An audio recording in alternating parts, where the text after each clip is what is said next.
Yes. Mhm.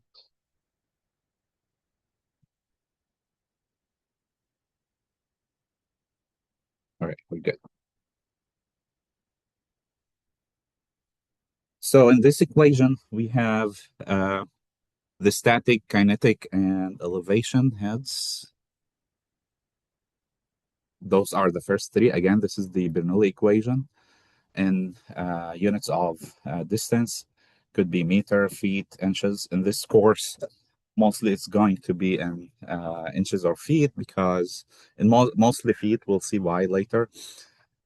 But if you need it to be in energy or power units, you have to make sure that you convert everything inside this equation. And the reason for that, many times you might be asked to find the pressure of the pump right here. So this one gives you the head of the pump, and then you have to convert that head uh, from feet or distance into pressure. And mostly how we do that is usually by multiplying the answer or the head of the pump by the specific weight of uh, the fluid. This is delta P. But let's agree on something. I'm because not always I'll be writing delta P, which means pressure difference. I'll try my best to use lowercase or italic, kind of like P. Both will be italic for the pressure, and I'll be using uppercase P with a big tail for the power when we do the hydraulic horsepower or even some other types of power for the pump. I'll be using something like this. Okay, so this would be in PSI, so we will have to convert some of the units to have that pressure, and then I can have the power. So if you look here, that's the head of the pump in feet. So if I need the pressure directly from this equation, so you have to multiply the whole equation. Since I need to multiply this by gamma, so I'll need to multiply the whole equation by gamma as well. Okay, but I find it's much easier. Just try to use only one Bernoulli equation. That's the one that you see here. And whatever variable or unknown you get, for example, the head loss, you get that in feet. Usually we will have the head loss in feet and then we'll plug it in inside the equation. But if I need the elevation head and then I ask you to find the equivalent pressure for that, you can find Z or delta Z in your equation and then you can multiply it by gamma. Or if you need the pump, you will find the head of the pump and then you can find the pressure. And then if you need the power, you can use one of those two equations to find the power of the pump, or you can use the original equation, which is delta P times Q. Again, since we're only doing English units, so we'll be using the second equation that you see here, which is delta P times Q, and the units that you see there divide by 1714. So there's no need to uh, have three different equations for Bernoulli. Before we start solving Bernoulli equation, we will still need to review how to find head losses, which is the head loss inside pipes and head loss inside fittings. And also we'll do a quick review for valves. We have the coming chapter 3, where we're going to be reviewing and talking about more advanced stuff for hydraulic valves. Okay. Before we do that, let's also review mass conservation and make some main review points. So the mass we're working with constant mass. So whatever steady state, steady flow. So whatever enters the system at one section, it's going to just stay the same, assuming there's no leakage at any point, which means M1, if you have sections m dot 1. So we'll use m dot for the mass flow rate, and that's what you see here.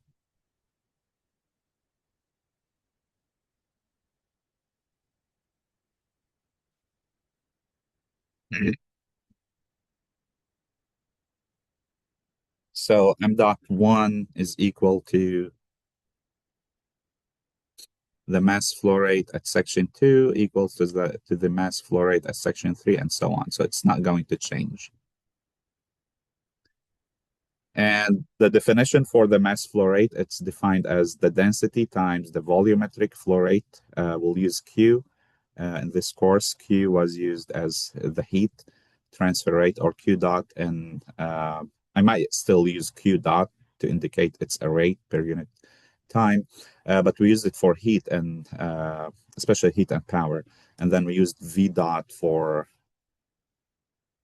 the volumetric flow rate. You can still use V dot, but that's the symbol used in this text. So Q equal, and the volumetric flow rate is defined as the cross-sectional area times the velocity. So the flow that goes here inside this duct, so the area, the cross-sectional area, regardless what it is, if it's circular or some other shapes, it's the cross-sectional area, A, C if you want, times the times the velocity at that section. Those two, they do change, okay? The velocity and the area. If you're working with, and that's the main assumption we want to put here or review it. If you're doing hydraulics, which means it's mostly incompressible, then the density remains constant across all the sections inside the system, and then Q dot 1 equals Q dot 2 equals Q dot 3. So it's going to be constant, and that's what we see here. And this is what we call mostly when we say continuity equations, continuity principle, which means the volumetric flow rate is the same across the whole system, okay? Which then means the cross-sectional area times the velocity at one section is equal to the same product at other sections. Those two will interchange, which then means if the area decreases, then the velocity has to increase. And that's the main trick, that we can adjust some sections so that to have an increase in velocity, or if you want to decrease. And that's the main principle for nozzles and diffusers. If it is compressible, then you will need to keep the density inside your equation. Why we need m dot, we will see later. Many times we will need, in addition to the energy equation, we can't solve it, or I need to find V1 and V2, which are those two terms here, the velocities. So I might have one velocity, I need the other velocity to plug it inside my equation. The only way to find it is usually to do a mass conservation for your system. So you might have the two areas, one velocity, then you can find the other velocity, and then you can use the Bernoulli equation. Let's do a quick review here, or a direct application. It's nothing. That's a direct application of what I just said. We have incompressible, that's number one, and we have section 1 and section 2. As you can see, there is no change in the diameter. D1 equals D2 equals 4 inches. If B1 is 100 psi, and after a certain length, they didn't give that to you, at section 2, the pressure is 18.4 psi. We measured the velocity, and it was 1,000 feet per second. What is the velocity at section 1, V1? So the key here is it's incompressible, correct? So if you don't know which, might start with Bernoulli equation, try to find, since you have P1 and P2, oh, I have something missing here, I can find V1, the elevation seems to be the same. They didn't say anything about friction, so you can't really use the Bernoulli equation to find V1. There's an easier way, which I just mentioned it. If you have the areas and you have one velocity, then you can find the other velocity using the mass conservation, or since it's incompressible, we can use the continuity equation, right? M dot is constant, which means the density times Q dot is also constant. Therefore, since density is almost constant, it doesn't change for incompressible. Therefore, Q1 equals to Q2, the volumetric flow rates. And then we will have V1 A1 equals to V2 A2. I didn't actually check. Are we missing someone, or is it is Wyatt here? I don't see. Yeah, my camera just doesn't work. Okay. I mean, even if it's not working, I should see you on my list. Taylor? I see Brandon, Jacob, Alejandro. Then we have Taylor, Wyatt, and Mason. Are you there? Maybe. Nope. Yeah, I'm See. here. I just don't have a working camera either.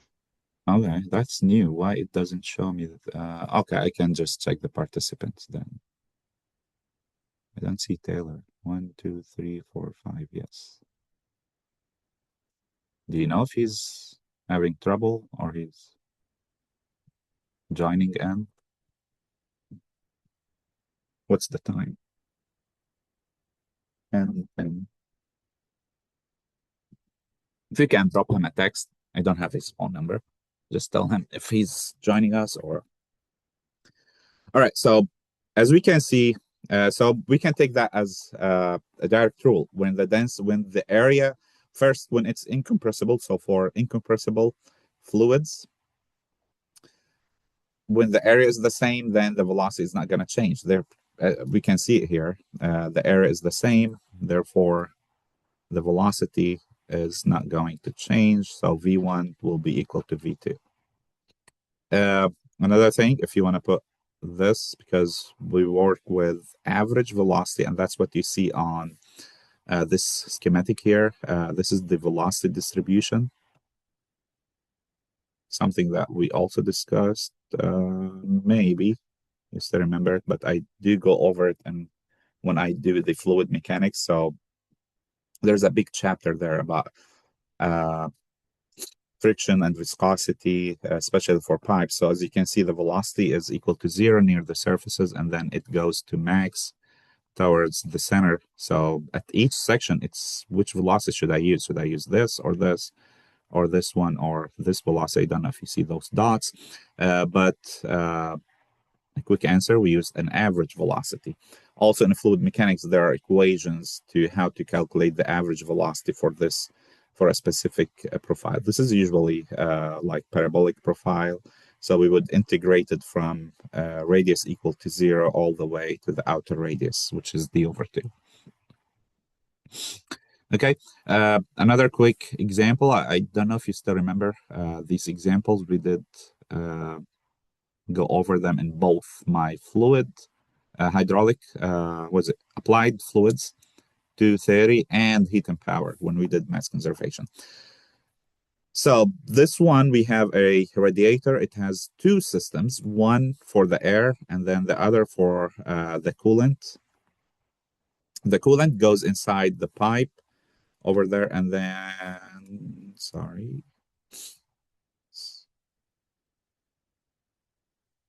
So it goes inside the pipe, it remains inside this, and then it leaves the system. So it's not going, there's no interaction between the two systems. And that's something we design it. I don't want the coolant to mix with the air. And then we have the air incoming at section 1 with a mass flow rate 600 pound mass per hour. We have some condensate leaving the system due to this cooling method. And then it's leaving the system here. The fan is not adding any mass. It's just adding, it's cooling, so, or heating regardless. In this case, it's not heating, it's just pulling the air, but it can add some heat to the system.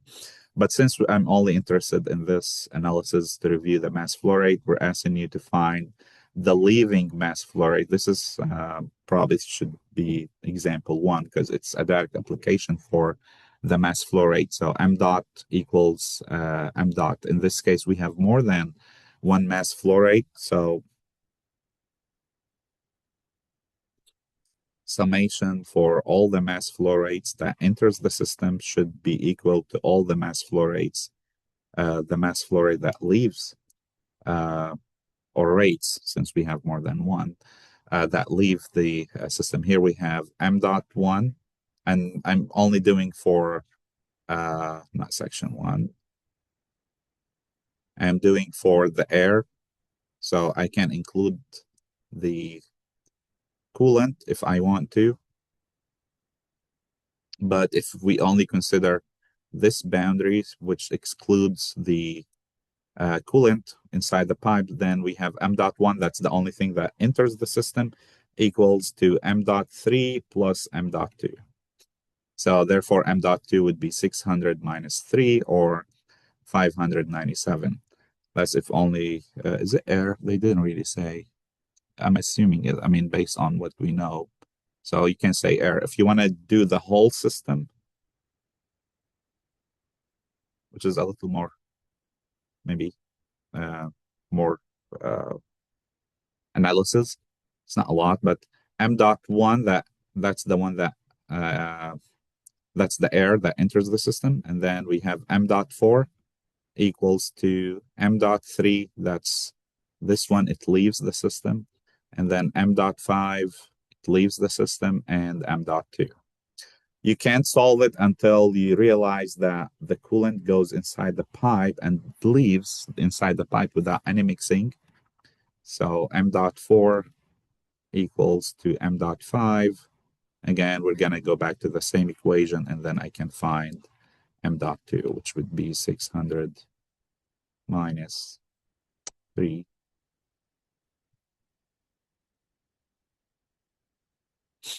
597. Okay.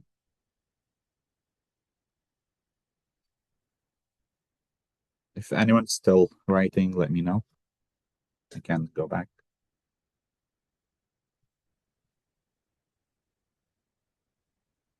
All right, the third example, we have a pump and it's lifting. I did update this probably on my notes, not the shared drive. In feet only. So we have a 10 horsepower pump. It's used to raise water 30 feet from this tank here all the way to here. So this one delta Z. So if we say this is 0.1 and over here, that's 0.2. So Z2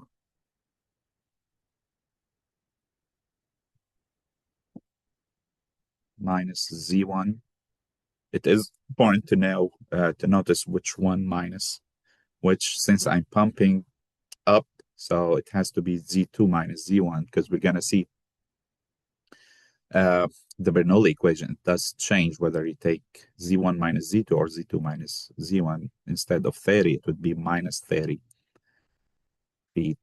The power, this is the hydraulic horsepower. Again, that's most discussion. We're not going to go into the input unless if there are some efficiencies being or losses, talking about mainly the pump. And we'll see that in chapter 4. We'll be talking a lot about losses and efficiencies. But for now, that's the hydraulic horsepower. It's 10. Find the volumetric flow rate in gallons per minute, GPM, to overcome a pressure head loss, which means head loss, okay? But that's related to the pressure inside the pipe and fittings. Oh, and they did explain it here, which is 15 feet. So that represents the head loss. Because we haven't reviewed, we did take it before, how to calculate head loss inside pipes and fittings.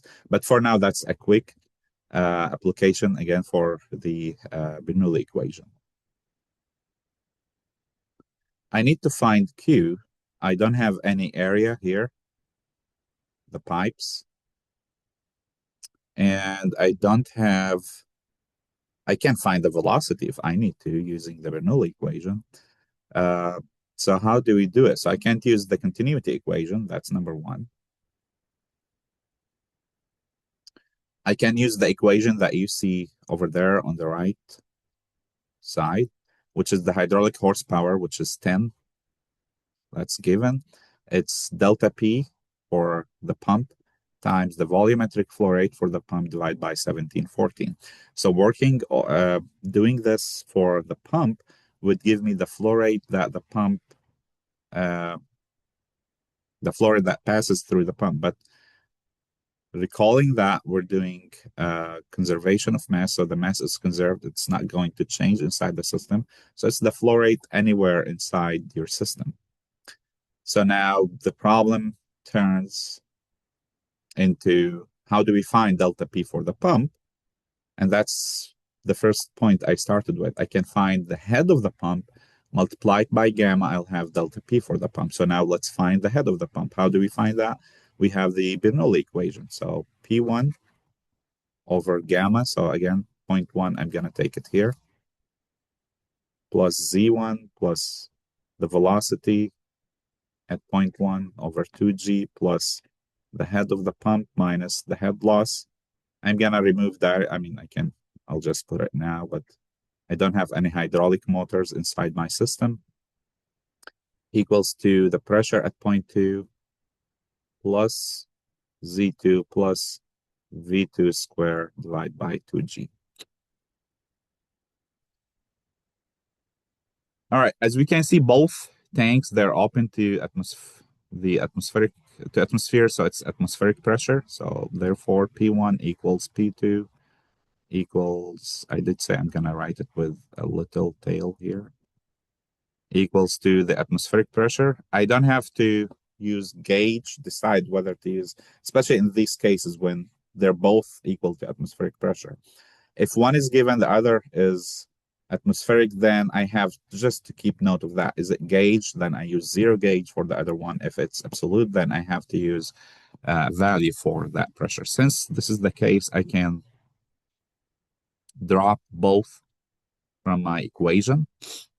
We already got Z2 and Z1, Z2 minus Z1 or Z1 minus Z2, depending which one I want to use.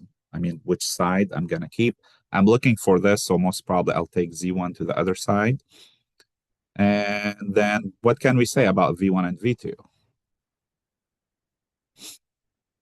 So that's the trick. Where do you take section 1 and section 2? If you take section 1 inside the pipe here, then there is a value for V1 that I need to find. I can't find it. Now, when we do these, and that's the reason we take it at these sections, 1 and 2, because if you look into the tank, the level of the tank, try to look into how fast the fluid is moving with respect to the fluid inside the pipes. For example, this section. Let's call this section X. When the pump starts working, so you can always say Q equals A1 V1. It is moving. We can't say it's stationary because V1, I'm heading into, whenever we have tank, V at that point is equal almost to 0. So we neglect it. But why is that? Because when we have such a system, A1 V1 equals to AX VX. This is a tank or a big pressure vessel or anything that has significantly larger area compared to the pipe inside the system. So this area is way, I mean, usually the diameter is much bigger than the diameter of the pipe. Therefore, the area is square that area. Therefore, V1 is much less than V inside the pipe. And that's why for tanks, cylinders, I mean, big areas, lakes, all that, if you try to look into there, any item that has a much bigger area compared to the pipes of the system, then you can neglect the velocity of the fluid there. Okay, is that clear? You can try to find it if they give you the area, but it's going to be small, very small. And we're going to go over this one more time when we review the head loss equation. If you recall Darcy's equation, do you remember that? That's how we find the head loss inside pipes. It's FL over D V squared over 2G. So again, this equation will be inside my Bernoulli equation. So it's not even just V, it's V squared. And that makes it even way less than the head loss. And that's why we can neglect V1 and V2. So I can get rid of those two. It seems we're done. Therefore, the pump, now the head of the pump is equal, I'll take head loss to the right side. And then Z2 minus Z1. What does that mean? The pump is, we're using the pump to overcome the elevation, to lift that, and to overcome any losses inside the system. Okay, and that's why we need a pump. if you have tank one is instead of two, so one is up and two is down, what you will get for, because this equation is still the same. I'm trying to find the head of the pump, but this would be negative, which means at one point you don't need a pump.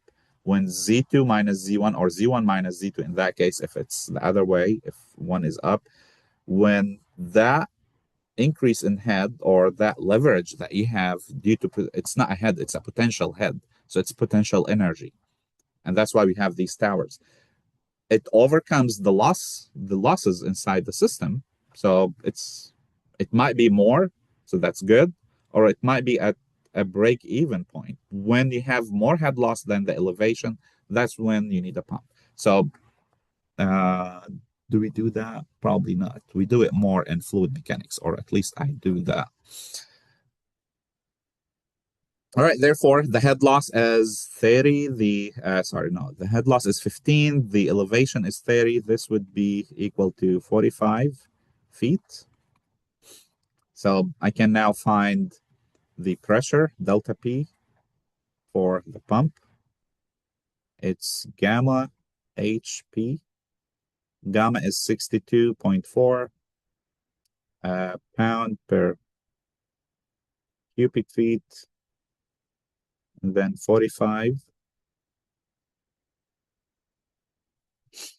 I converted that directly into, because this is feet, so that this would be pound per foot square. I can do that, or I can divide by 144 inch square per foot square. Okay, so from here, cubic feet and feet, that would be per foot square, here per foot square. So all these will just disappear, and then we'll have pound per inch square, because we need it to be in PSI in this equation.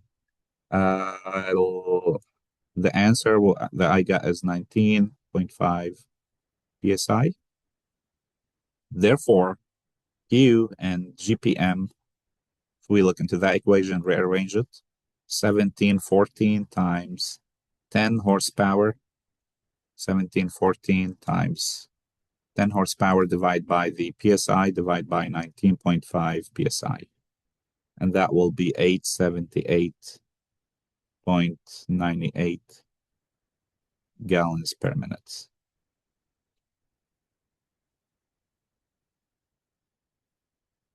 Do we have another way that we can use to find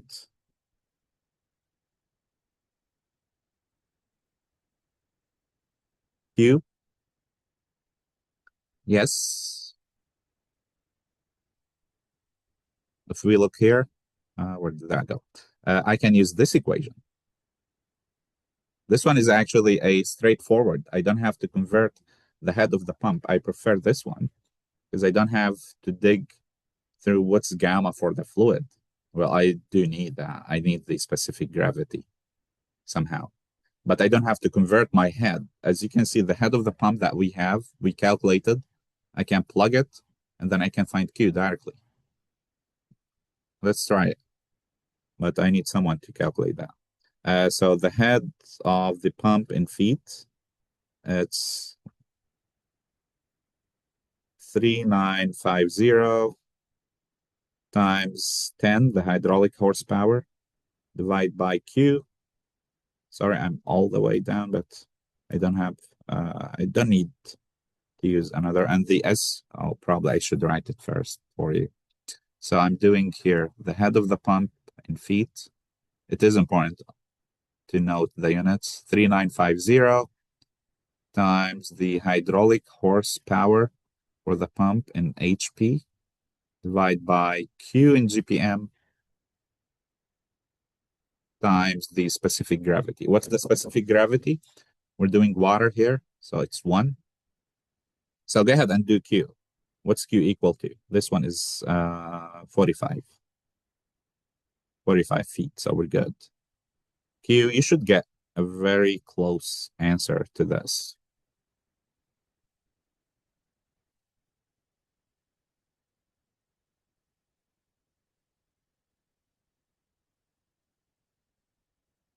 I don't have done that. Nope, I did not.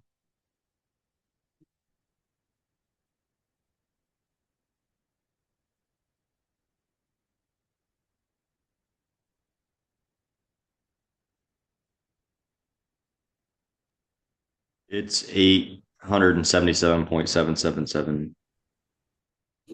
It's a little off. Why? I mean, I didn't do that much rounding. I'll need to double check on my answers.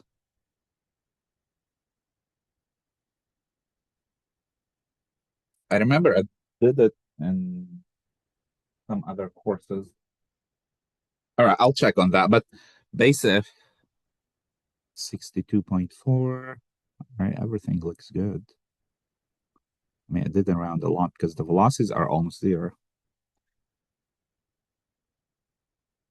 Okay. Because those two equations are actually, you can prove them. They're the same. The 3950 and 1714, that's the only difference, but that's how you convert one to the other. How you can go from one equation to the other one. All right, questions? All right, now it's time to start with the next topic, or the kind of the last part in my Bernoulli equation, the head loss. We need to calculate head losses inside. If you recall, we have two types. We have frictional losses, and we have losses inside fittings. Okay. Some references, they call it major and minor losses. So we have losses inside pipes. Whenever we say frictional, that's kind of related to the pipe loss. And then we have, let's remove this guy.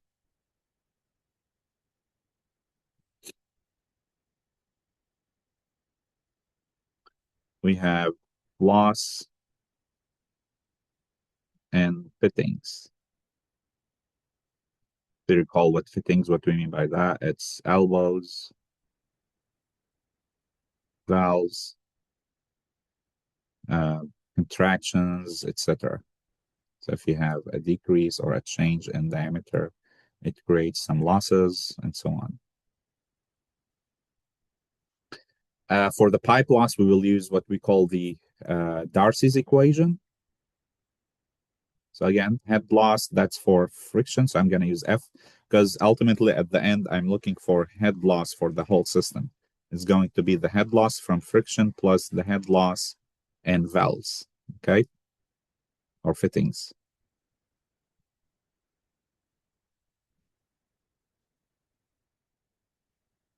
This is friction in pipes. So Darcy's equation that we will use, there are a couple equations, by the way, that you can use, but we're using now this equation, which we also used. It's F times the length of the pipe divided by the diameter of the pipe times the velocity of the fluid inside the pipe divided by 2G. And I have those coming, but I just want to summarize them here. And then the head loss for valves or for fittings, it's a friction loss coefficient that we will pick from tables for each specific fitting. For example, a gate valve, a butterfly valve, a U-turn, a 90-degree, a 45-degree elbow, and so on. So those we'll call them either KLV or KV, again, times V squared divided by 2G. So times the velocity of the fluid divided by 2 times the gravitational acceleration. If you have a valve that has two different diameters, then my aim is to have the max here. So I need to use V max inside my system. Therefore, I look into the smaller diameter, okay? Because that's the one that gives me V max. Because the area times velocity equals area times velocity. If the diameter is larger at one section, then the other will have the maximum velocity across that valve that I'm looking for. Okay, so why I'm summarizing those. So if I need to do this, I should have the length of the pipe, the diameter, the velocity. Then I'm missing what we call the frictional loss coefficient F. How do we find that?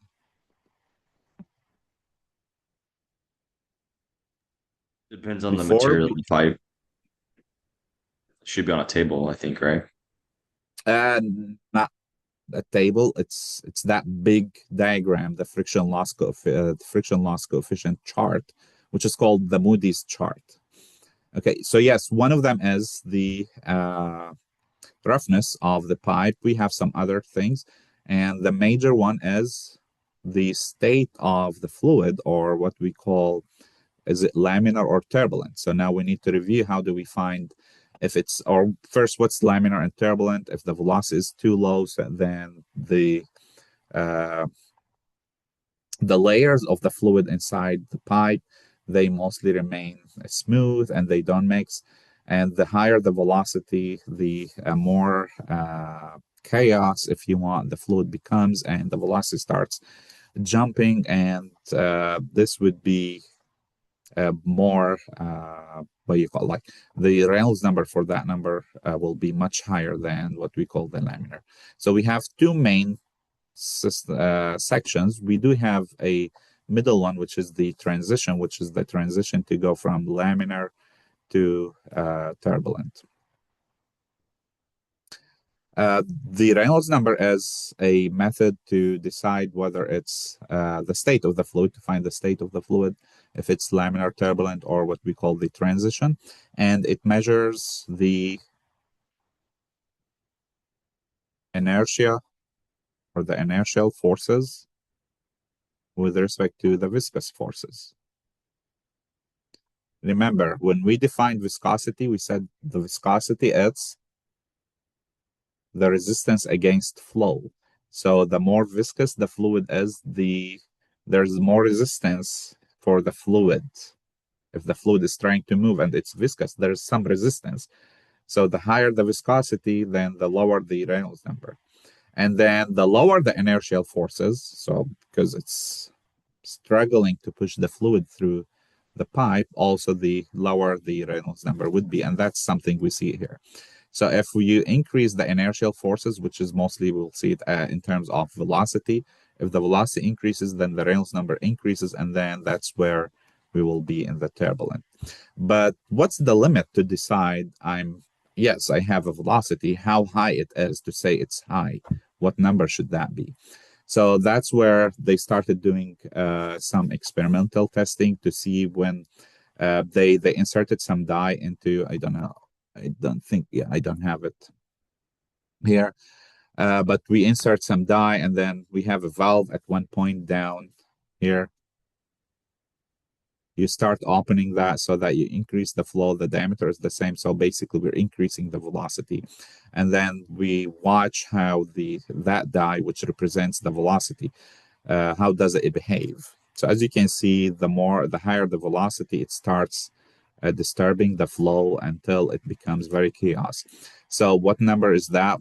You have to take into consideration multiple things, and that's inside that equation. We need to know the density, the area that we're dealing with, and the velocity of the fluid, and the viscosity. And that's actually the definition for the Reynolds number. So the Reynolds number is defined again as inertial divided by the viscous.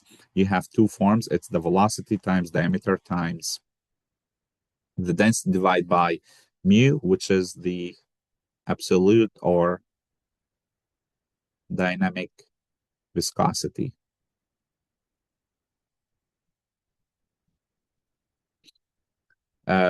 Rho is the density, and then mu, that's not a velocity. I did point it out because nu and v are almost the same letter they used in the text. So this is nu, that's what you see here. Both are the dynamic viscosity. You can use the first equation if you have the density and the dynamic viscosity. If you have the kinematic, sorry, this is kinematic, not dynamic.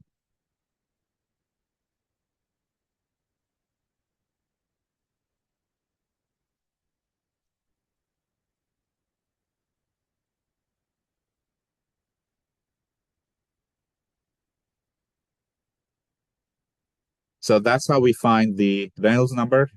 Some references, they use RE, others they use N sub R, Reynolds number R, or Reynolds, like that. So the limit that they notice is the magic number, the 2000, okay? It could be 2100, 2300 from different references. In this text, it's 2000. So if the Reynolds number is less than 2000, then it's laminar. and we have an equation to find F. And if it's so we're going to use that equation. I'll mention that probably on the next slide. But it goes all the way until we hit 4,000 to say that the flow is turbulent. In between, we would say it's transition phase to go from laminar up to the turbulent.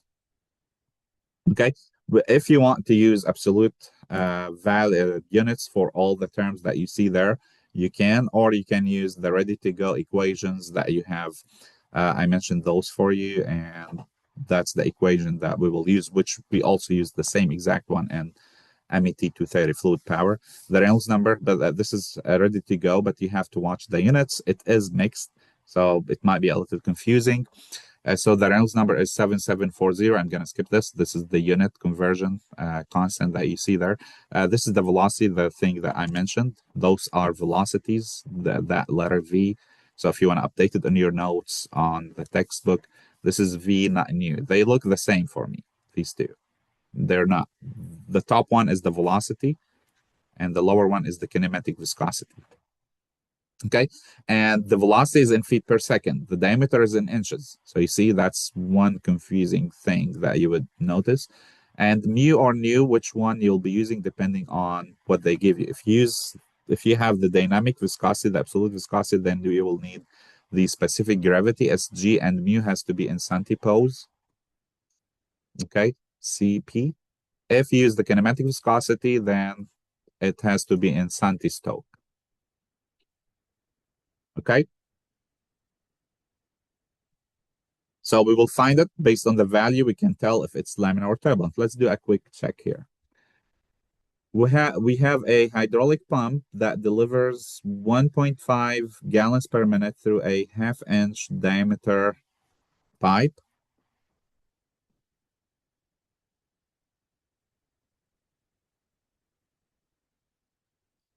So you have this pipe.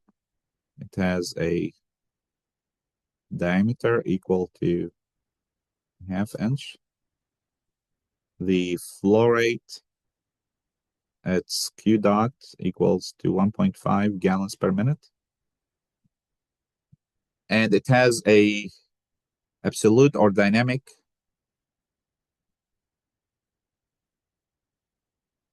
viscosity equal to 110 cantipose, and a specific gravity equal to 0.9.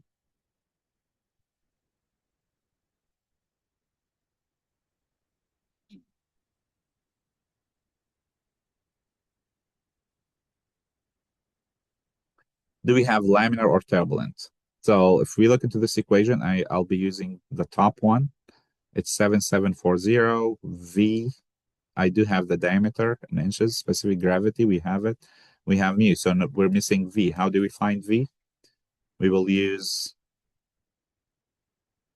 the continuity equation, Q dot or Q. It's 1.5. If I use the conversion that I gave you last time, 1 gallon is 231 cubic inch. So I'll multiply this by 231, divide by 60. So this would be an inch cube per second.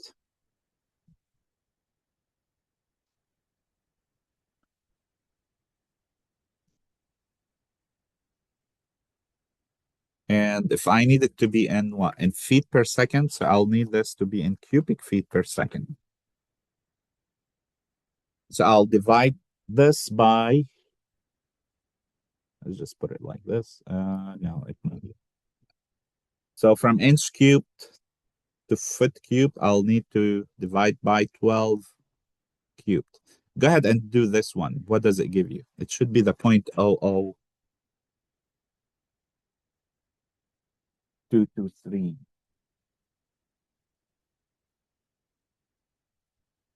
That's also something that we said we're going to be using a lot in this course. So 231 over 60 over 12. Yeah, it's 0.00223.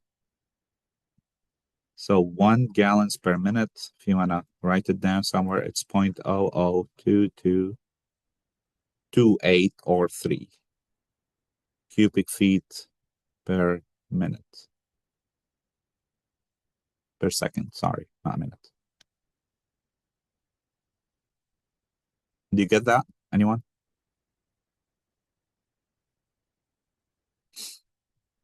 Okay, so I can directly divide the 1.5 gallons per minute by, or multiply it, sorry, by 0.00223 to get the answer in cubic feet per second. And the reason for that is because I need the area times velocity.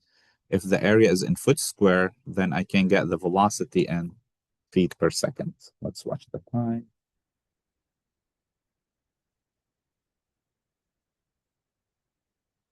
Okay, the area is pi over 4, diameter 0.5 divided by 12 square, pi over 4d square.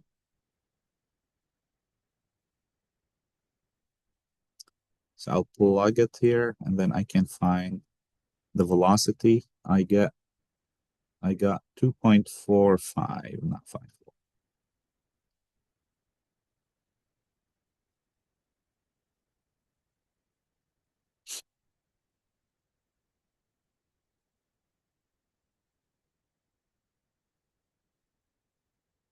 Okay, therefore the Reynolds number is 7740. The velocity is 2.45 feet per second. The diameter is 0.5. Notice we did this in the same example. One time you do need to convert it into feet because I need the area to be in foot square. The other one inside my Bernoulli equation, I need it to be in inches. So be careful. The specific gravity is 0.9. And then we'll divide by mu, which is 110. And I got this time 77.6. It's way less than 2000. Therefore, the flow is laminar. Okay.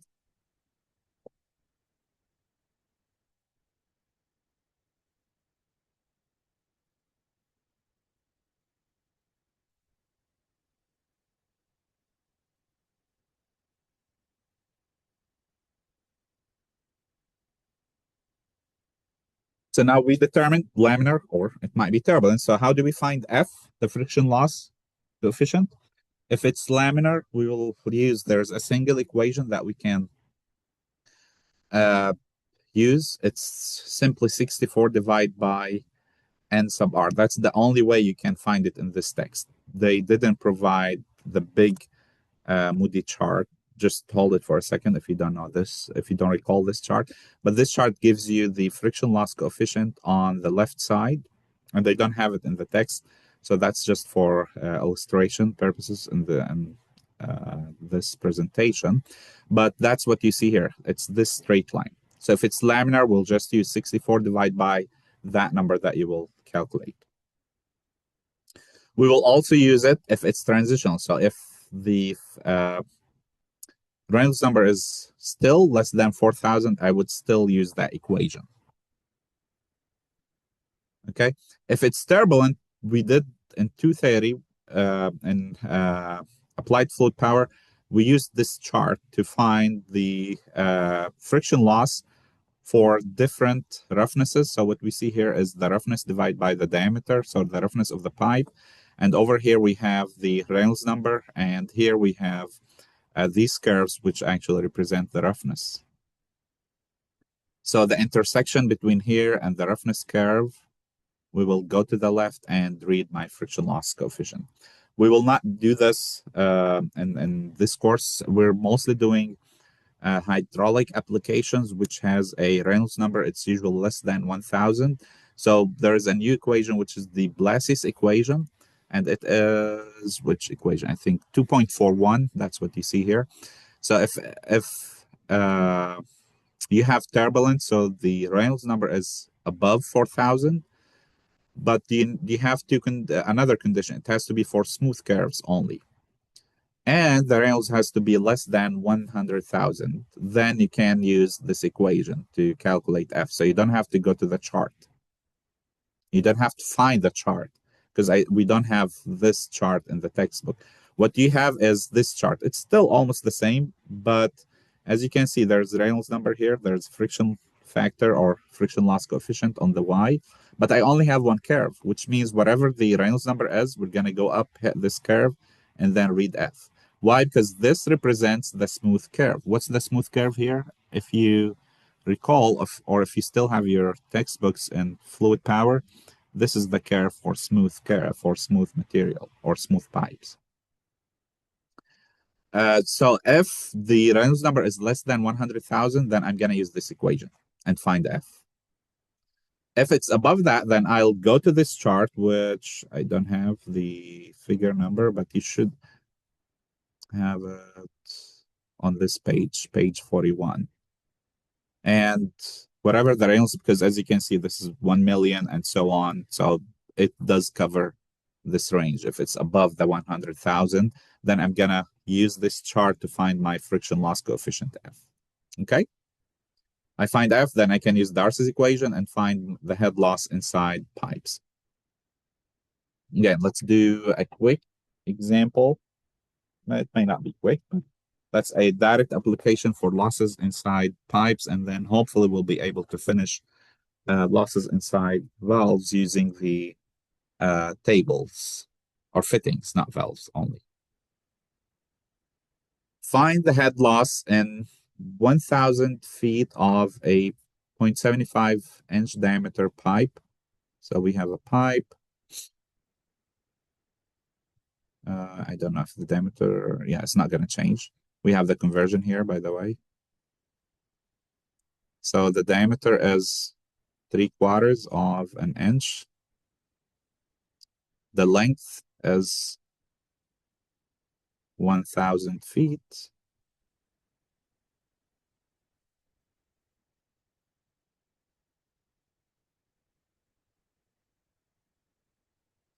I need to find the flow rate, Q. We have the kinematic viscosity. It's 100 centi-Stokes, so most probably I'm going to use the other equation.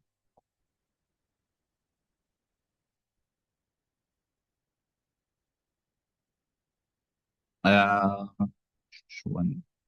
No, we do have Q. I don't know.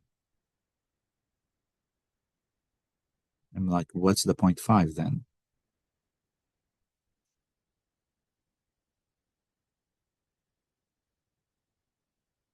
Q is 0.5 gallons per minute. I need to find the head loss only. So first we'll find the Reynolds number. To find the Reynolds number, I need to find the velocity. Okay. And we just did that. So the velocity is Q divided by the area. We do have the area, pi over 4d squared. We're good. Q is 0.5. So I'm going to just this time multiply directly by the 0.00223. That would be in cubic feet per second. And then divide by the area, pi over 4.75 over 12 square. That would be in foot square. So that will give me the velocity in feet per second. And I got 0.363.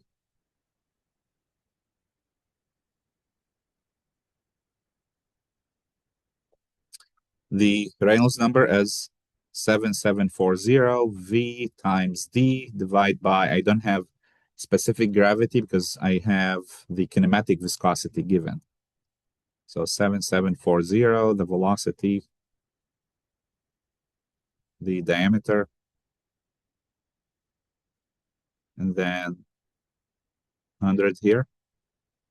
That would be 21.09. Therefore, it's laminar.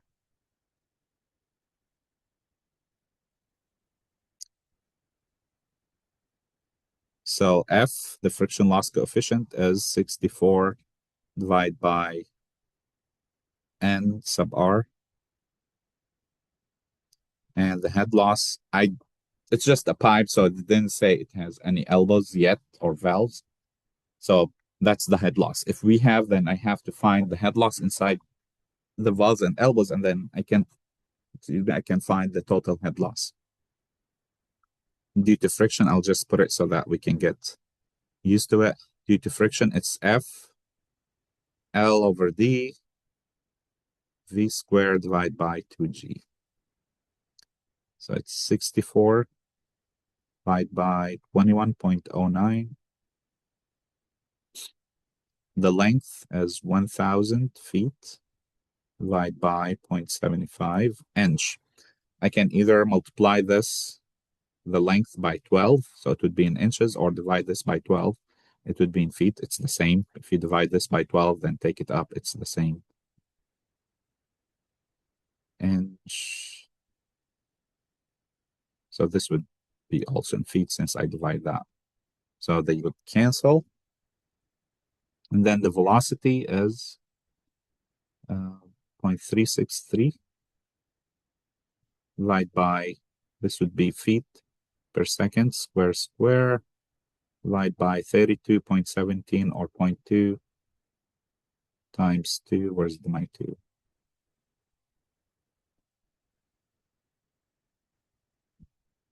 Foot per second square. Okay.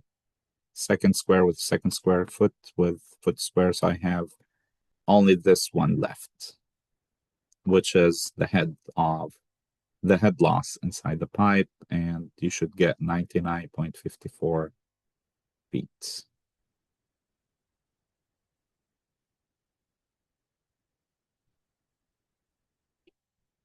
Good? Do you remember this stuff or not? Is it like, what's he talking about?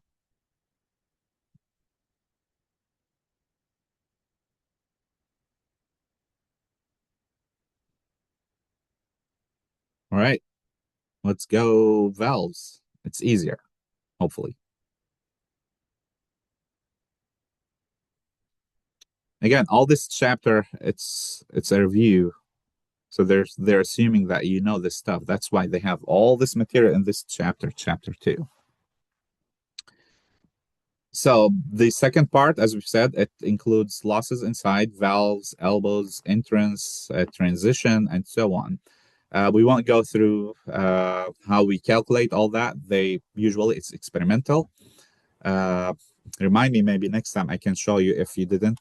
Actually, we did work. I don't know who was with me in these courses. We have the friction loss coefficient, the friction loss unit that we have at the end of the lab. So you can do testing and check on losses inside different fittings, such as 90 degree, 45, different types of valves. And that's how we can actually tabulate or have these coefficients for different fittings. If you have it, we've already calculated the velocity inside the system from such equations, then you're done. You can find the head loss for each fitting. This equation is for each fitting. When you have one system when you have a system with a constant diameter, then the velocity is not going to change. Then I can sum all the K values for all the fittings that I have and then multiply it by V squared over 2G because V is not changing. Where do you find this K? Don't use the one that you would find. I thought I did have it on page 242. It's very small. I think it only has 3. I might have it on my notes, but I did update that. It's on page 43. It should say, yeah. So K values for selected fittings, they only have 3 fittings on page 43. Don't use that. The 3 that you have there, you're going to find them here. But this is, it's not a very long one, but at least it gives you what you need. I think they only have standard elbow, which means it covers all the 90 degrees elbows, valve, and something else. I can't recall. But basically, you would come, if you forget how we do that, you would come to here based on the fitting that you have inside your system. You will pick what you have, and then those are the K values. Again, if the system has constant diameter, then the head loss, the minor or the valve ones, will be summation for all the K loss the K factors times V square over 2G. Does it make sense? Instead of calculating K1 for valve 1 or fitting 1, V square over 2G plus K2, V square over 2G plus. So it's going to take more time. You have to calculate. Whereas you could easily multiply whatever K value times the number. You have the K for each type, and then sum all that. You'll have a summation, and then multiply it one time by the velocity divided by 2G. After that, we will add this loss from fittings to the head loss of the friction inside the pipe that we just calculated, and then you can come back to your Bernoulli equation to find whatever you're trying to find. So first, just some hints on how we'll just be doing some examples here before we hit the last part, which is, again, it's still valves, but specific types of valve, which is orifice valve and some other equation for needle valves. So first, make sure you label your diagram, because I need to see where's point 1, where's point 2, and so on. Put all the assumptions, such as the elevations, the reference level, anything that you cancel out, the atmospheric pressure. Make sure you have these. Put also the givens. And then the first step usually is, as we just did in this example, find the velocity. The velocity, as you can see, it's used mostly everywhere. You need the velocity to find the Reynolds number, and then you need the velocity to find the friction loss, and then you need the velocity to find the head loss inside fittings. That's why my first step is finding V. You can't actually decide which equation you're going to use for Darcy's equation if you can't have the velocity, because you need that to have the Reynolds number. So the first step usually is finding the velocity, and then we'll find the Reynolds number.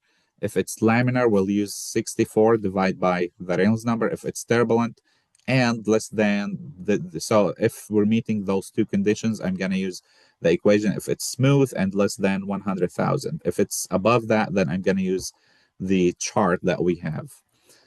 And then from there, I can use Darcy's equation to find the head loss inside the pipe, the head loss inside valves. We'll add these, and then we'll go back to those the Bernoulli equation up there. Let's do another example, which shouldn't be that long, and then we have one more. Probably we'll do it next time with the orifice part. Yeah. All right, oil. Do I have the solution for this and the next one for you or not? On the notes that you have.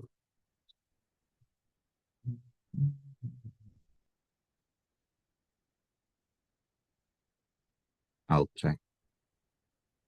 Maybe.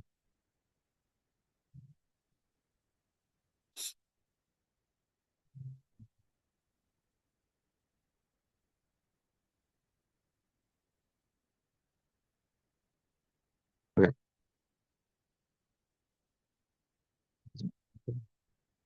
So oil flows at 3 GPM through a horizontal 0.75 inch diameter pipe for 10 feet, and then it passes through a 90-degree standard elbow into a vertical pipe. So it's going down, which drops for 12 feet and then passes through a second 90-degree elbow and then goes into another a second horizontal pipe for another 14 feet.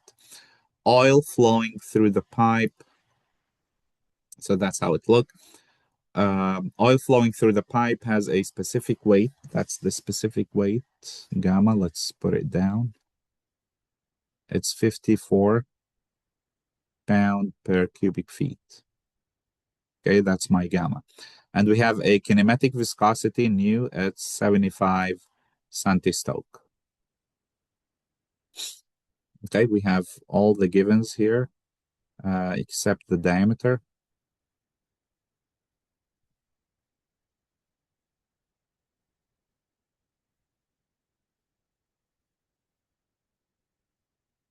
If P1 is 90 psi, what's the pressure at point 2, P2 here?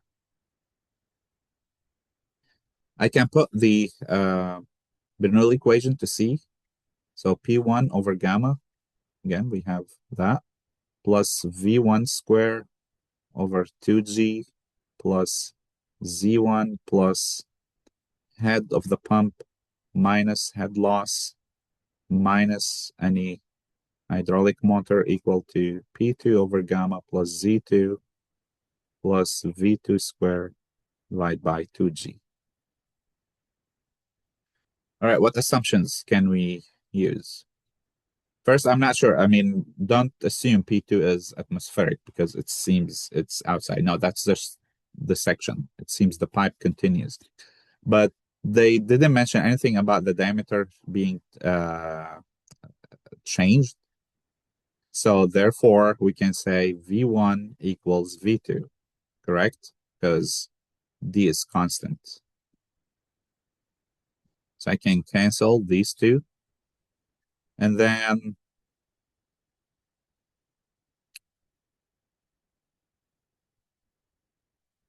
I need P1, so I'm going to keep it on the left side. I'll take Z1 to the other side, and then I should be looking into Z2 minus Z1.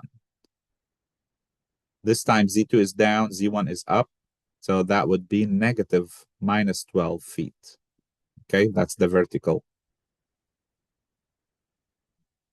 So we're done with this and this. I don't have any pumps, so this would go away. I don't have any hydraulic motors, so this would go away. Actually, we need P2. Sorry, we need P2. We have P1, so I'm going to flip this into Z1 minus Z2.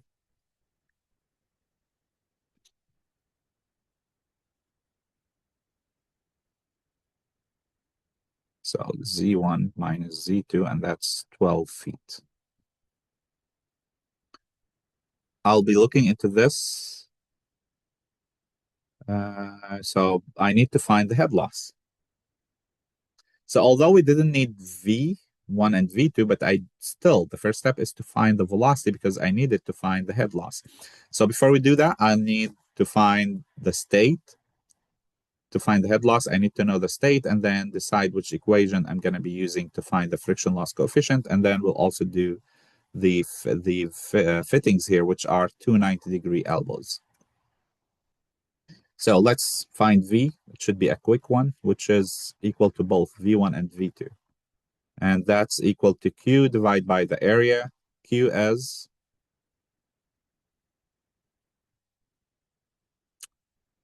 am I missing that? 3 GPM, 3 gallons. That's why I prefer to write down the units. I don't have to go back. 3 gallons per minute times the 0.00223. That's cubic feet per second. Divide by pi over 4 into the diameter in foot square.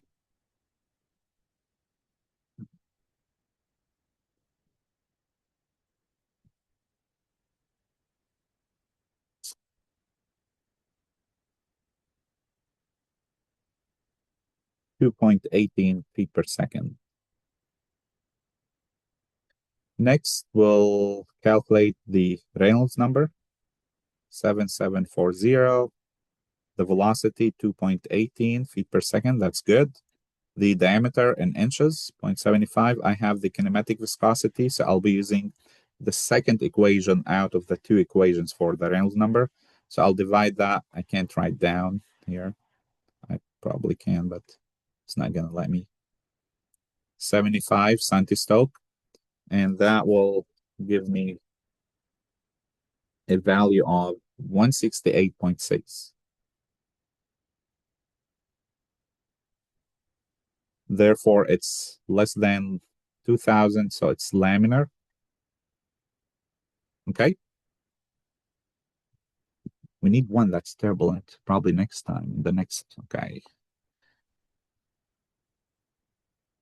Actually, we need two examples, which would give me turbulent. One to use the Blasis equation, and then the other time to use the chart. Hopefully, we'll see if I have any.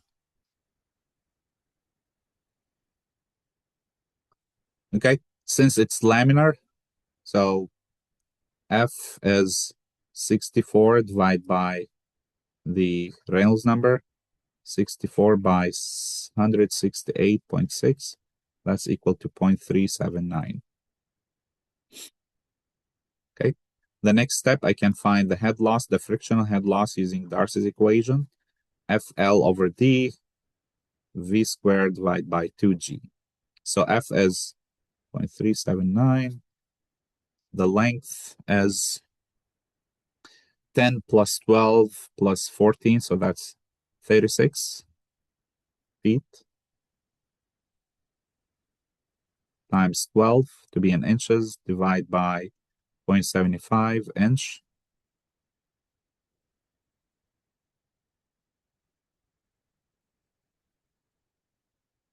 And then the velocity 2.18 square divided by 2 times 32.2. Again, inch with inch, feet with feet. So we have from here, from the velocity, feet left. So that's 16.11 feet. That's the frictional head loss. Don't substitute yet inside the equation to find P2. Just hold it. We still need to find the HL for the valves. So what do we have? We have 2K 90 degrees times V squared divided by 2G, correct? I don't know if they specified what type.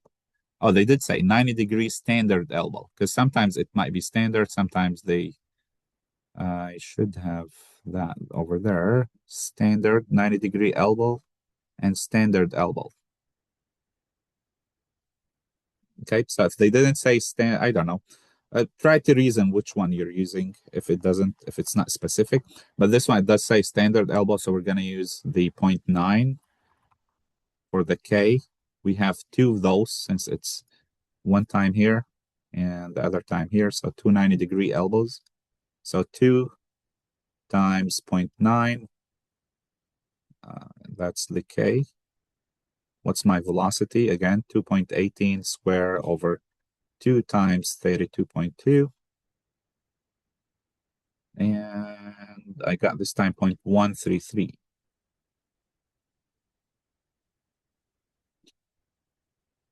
Therefore, the total head loss, it's the friction plus the fittings. Let's watch the time. We're good, kind of. I have another lecture, so I don't want to.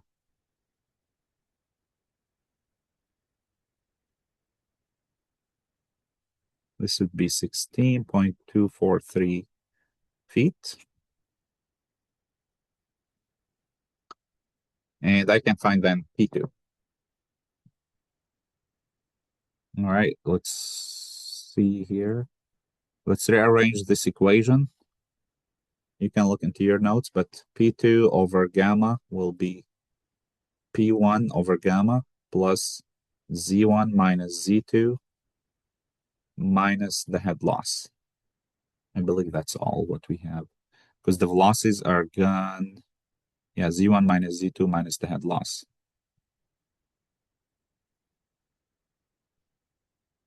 Be careful, don't put here 62.4. They did give you the gamma. It's given. So P2 will be gamma times, what's P1? 90 PSI divided by 54 pound per cubic feet. So you will need to convert one of these two. This one is pound per inch square. This one is pound per cubic feet. And since what's Z1 and Z2 and head loss, what are the units? They're in feet. So you will need to make this in feet. So probably I'll keep the gamma in pound per cubic feet and then convert this into pound per foot square. So I'll multiply by 144 inch square per foot square. So that the inch square with the inch square and then pound per foot square, pound per foot cube will leave you with 1 foot. Okay, is that clear? I'll give you a quick homework. We're not done with this chat. We will not be done today, so I'll just put the next one so you can get used to these units, review it, review all this stuff. But let's just finalize this equation. Z1 minus Z2, we said it's going to be 12. And then the head loss minus 16.243. Okay, all of them are in feet, so we're good. And then once you multiply it by gamma, which is pound per cubic feet, the 54, it's going to be in pound per foot square. If you want to convert that back into pound per inch square, I'll divide the final answer by 144, and I got 88.4 psi. Okay, I'll need you to go over this one more time on your own. Try to, because this actually summarizes everything that we just covered today in all this review. So it's gonna summarize the friction loss. It's gonna summarize laminar turbulent. How do we use the Bernoulli equation, and also the units. And then I'm gonna post this as a introductory homework if you want on Brightspace until we finish, and then we'll have homework one. But this would be a quick one. Just try to solve almost the same example, but this time the flow is so point one is down and then point two is up. You do have the answer there, but I'll need you to go through the steps and verify the answer and then upload it into Brightspace. Okay, this would be due next Wednesday. Any questions? Can you go back and just show me what you got for example 3? I didn't catch all of that.